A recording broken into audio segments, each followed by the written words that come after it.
12월 16일 대림절 세 번째 월요일, 바로 저입니다. 무지한 말로 이치를 가리는 자가 누구니이까? 나는 깨닫지도 못한 일을 말하였고 스스로 알 수도 없고 헤아리기도 어려운 일을 말하였나이다. 욥기 42장 3절 말씀. 욥의 마음을 더욱 아프게 한 것이 있습니다. 친구들의 방문입니다. 욥을 위로하러 찾아온 친구들은 욥의 비참함 앞에 할 말을 잃고는 밤낮 이래 동안을 욥과 함께 땅바닥에 앉아 있었습니다. 하지만 거기까지였습니다. 친구들의 침묵은 이내 논쟁으로 이어졌습니다. 하나님께서 까닭 없이 고난을 주실 리 없다고 생각한 친구들은 무죄를 주장하는 욥의 말을 이해할 수도 받아들일 수도 없었습니다. 한 가지 마음 아픈 것은 욥의 친구들이 하는 말이 구구절절 옳다는 사실입니다. 돌이켜보면 누군가의 마음을 아프게 하는 말의 대부분은 옳은 말입니다. 하지만 내가 뭐 틀린 말 했어? 하는 바로 그 말이 상처를 줍니다. 친구들과의 대화가 무의미하다고 여긴 욥은 하나님께 소송을 제기합니다. 자신의 억울함을 풀어주실 분은 하나님뿐이라고 생각한 것입니다.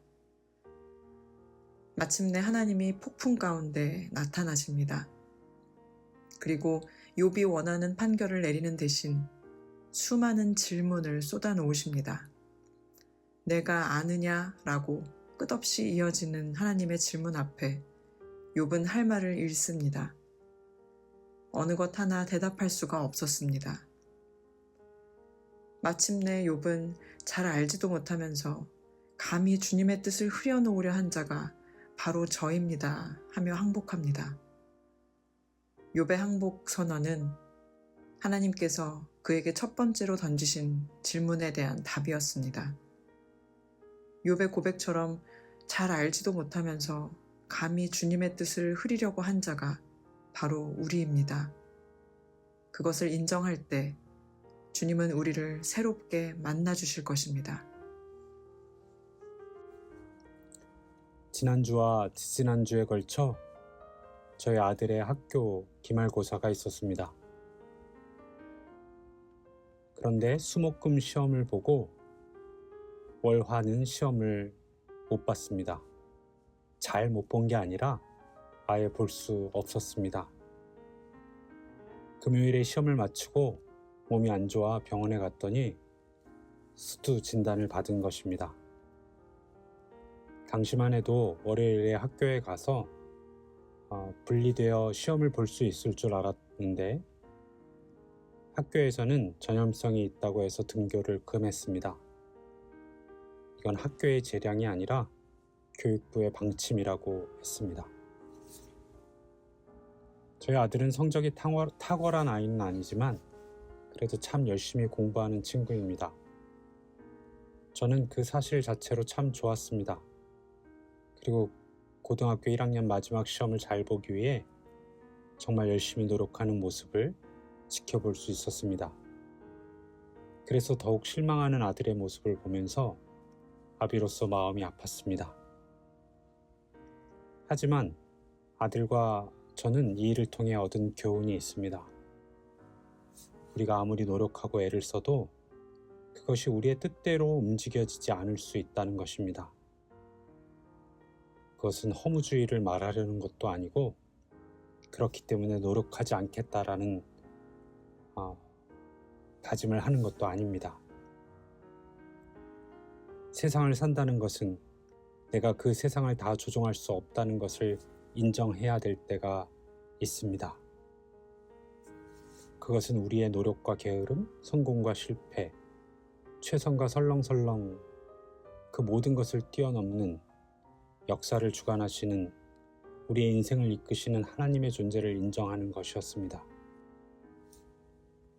구약의 말씀처럼 우리가 아무리 우리의 인생을 계획할지라도 그 발걸음을 인도하시는 이가 하나님이라는 것을 받아들이는 것이고, 신약의 말씀처럼 하늘에서 매면 땅에서 풀 자가 없고 하늘에서 풀면 땅에서 맬 자가 없다는 것을 믿음으로 선언하는 것입니다. 지난주 저는 장사를 하다가 300만 원 가깝게 주고 산 제빙기가 6년 만에 고장이 났는데 수리비가 130만 원이나 나왔습니다.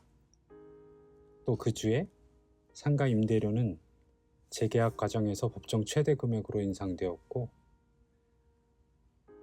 생두 가격은 작황의 불황과 환율로 인해서 상상을 초월하는 금액이 인상되었습니다. 그 와중에 저의 부족함으로 직원들과의 소통의 부조로 인한 긴장의 시간도 있었습니다. 제가 명목상의 상가 번영회를 맡고 있는데 상가의 상황을 대변하다가 아파트 입주자 대표회의의 단톡방에서 사탄 목사라는 말이 회자된다는 이야기도 들을 수 있었습니다. 그 내용을 알려고 하지는 않으셔도 됩니다. 중요한 것도 아니고 심각한 것도 아닙니다만 어쨌든 상황은 그렇게 흘러갔습니다. 당연한 것들이 당연한 것이 아니 되게 되는, 저희 아들로 치자면 마땅히 시험을 볼 수 있었는데 보지 못하게 되는 그러한 상황, 앞서 제가 나열한 그러한 이야기들은 저만의 것이 아니라 우리가 인생을 살면서 수없이 겪게 되는 그러한 에피소드들이 되지 않겠습니까? 하지만 저는 1년의 일을 거치면서 제가 아주 조금은 성장한 것 같은 기분이 살짝 들었습니다. 이러한 시련이 올 때 조금은 덜 불안해진다는 것입니다. 불안해한다는 것입니다. 조금은 덜 초조해하고 조금은 더 깊은 숨을 쉬려고 한다는 것입니다. 제가 어떠한 능력을 가지고 있어서가 아닙니다. 그저 이것들을 넘어 나를 이끄시는 주님을 믿는 믿음을 갖고 싶어서이기 때문입니다. 저 역시 욥처럼 고백할 수밖에 없습니다. 무지한 말로 이치를 가리는 자가 바로 저입니다. 깨닫지 못한 말을 하는 자가 저입니다. 알 수도 없고 헤아릴 수도 없는 일들을 저지르는 자가 저입니다. 그러하기에 내가 앞서지 않고 주님의 이끄심을 기다립니다. 나의 길을 인도하시는 이가 하나님이심을 믿습니다. 하늘에서 매면 저도 매기를 원하고 하늘에서 풀면 저도 풀기를 원하는 것입니다. 그렇게 기도하며 살아가는 것입니다. 여전히 부족하고 여전히 어리석은 저이지만 말입니다. 그 삶의 본을 보여주시기 위해 이 땅에 오신 아기 예수님을 다시금 기억합니다. 기도하겠습니다. 습관적인 신앙생활과 지식 삼아 주워 담은 말씀들로 우리는 주님을 잘 안다고 생각하지만 어림이 없습니다. 잘 알지도 못하면서 감히 주님의 뜻을 흐리려 한 자가 바로 우리입니다. 그 무지와 교만을 깨뜨리시고 다시 한번 우리를 찾아와 주십시오. 예수님의 이름으로 기도합니다. 아멘.